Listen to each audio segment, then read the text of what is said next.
Akkam jirtu maatiin fayyaatuuf hundi keessan nageenyi badhaadha. Guyyaa hadhaa komentii isinaaf kennitan irratti hundaa'uudhaan dhukkuba garaachaa irratti ibsa gabaabaa isiniif kennuuf dhiyaadhee jira. Duraan dursinee faayidaan garaacha keenyaa maal jennee yookaan garaachi keenya faayidaan isaa tokkoffaa nyaata yeroodhaaf kuusuu yoo ta'u, nyaata nyaannee hanga bullaa'insi soorataa itti fufuudhaan garaacha keessaa dhumutti nyaata nuuf kuusuu yoo ta'u, inni biraa immoo faayidaan garaachaa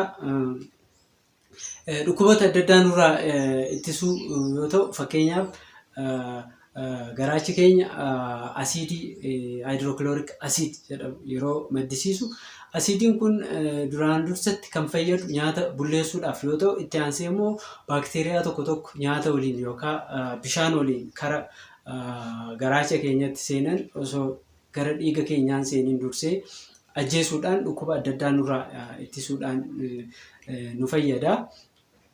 Inni biraa immoo garaachi nyaata bulleessuudhaafis nu fayyada.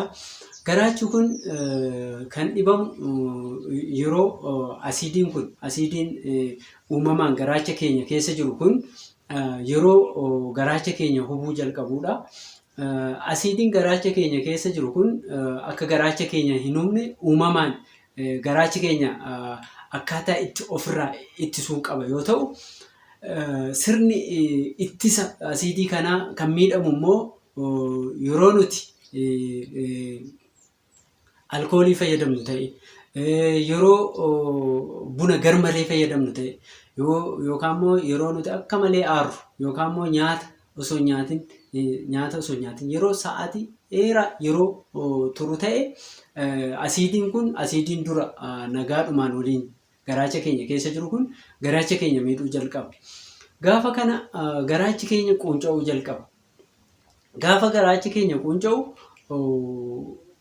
sirni dura asiidii kana ittiin ofirraa ittisu waan miidhamee jiruuf, akkuma asiidiin kun garaacha keenya keessaa madduun garaacha keenya isa quunca'e kana gubaa deemaa jechuudha. Kanaaf yeroo nyaata nyaannu asiidiin ni maddaa, yeroo asiidiin maddu asiidiin kun immoo garaacha keenya gubaa jechuudha. Kanaaf namoonni yeroo nyaata nyaatan garaachi isaanii kan gubatuuf yookaan kan gubuu ni jalqabuuf sababa kanaafi jechuudha.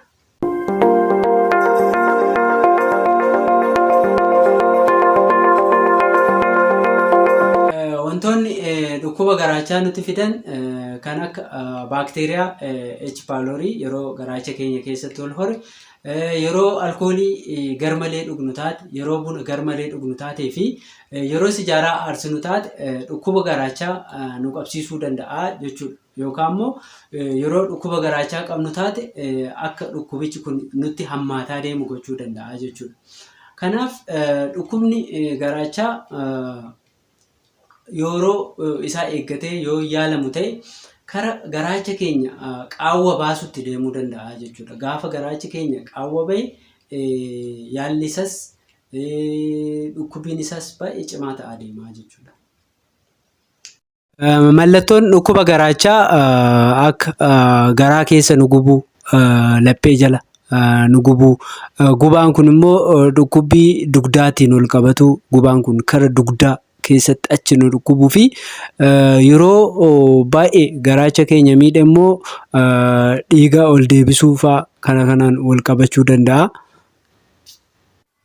Dhukkuba garaachaa kana akkamitti ofirraa ittisuu dandeenya kan jedhu yeroo ilaalle, fakkeenyaaf dhukkubichi yoo kan nu qabu baakteeriyaadhaan yoo ta'e, baakteeriyaa kana ofirraa ittisuu kan dandeenyu qulqullina nyaata keenyaa fi qulqullina soorataa sirritti eeguudhaan, yeroo mana fincaanii fayyadamnee deebinu harka keenya sirritti saamunaan dhiqachuudhaan, meeshaalee nyaataaf fayyadamnu sirritti qulqullina isaanii eeguudhaan, nyaata keenya qulqullina isaa sirritti eeguudhaan dhukkuba kana ofirraa ittisuu dandeenya jechuudha. Karaa biraa immoo isa karaa alkoolii yookaan bunaatiin nutti dhufu immoo sigaaraa aarsuudhaan isa nutti dhufu wantoota kanneen ofirraa hir'isuudhaan yookaan dhaabuudhaan dhukkuba kana ofirraa ittisuu dandeenya jechuudha.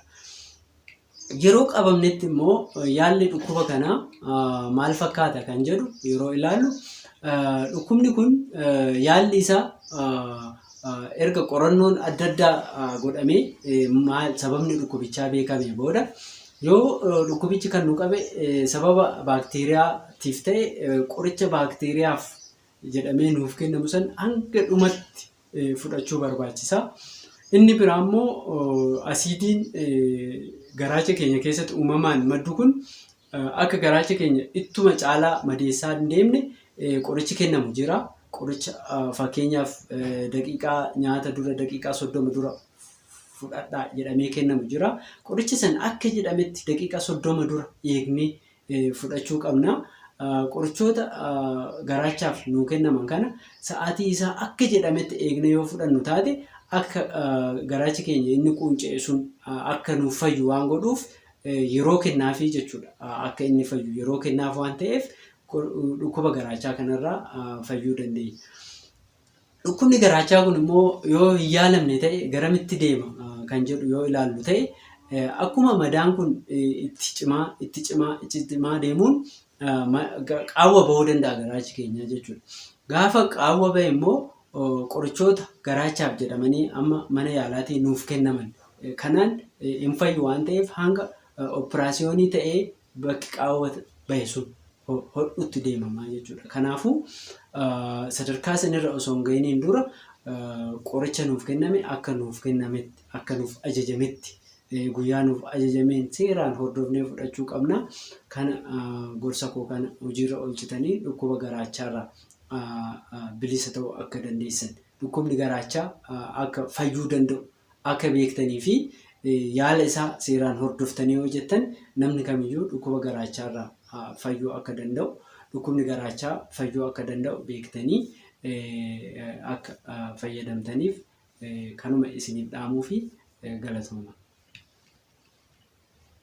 Namoonni maatii fayyaantuu hin taane yoo jiraattan immoo asumaan yuutuubii koo sabskiraayib gochuudhaan akka na deeggartan isiniin jedha. Dhukkuba biraa akka ibsa irratti isiniif kennamu barbaaddan komentii irratti barreessuu hin dagatinaa. Fayyaa ta'a.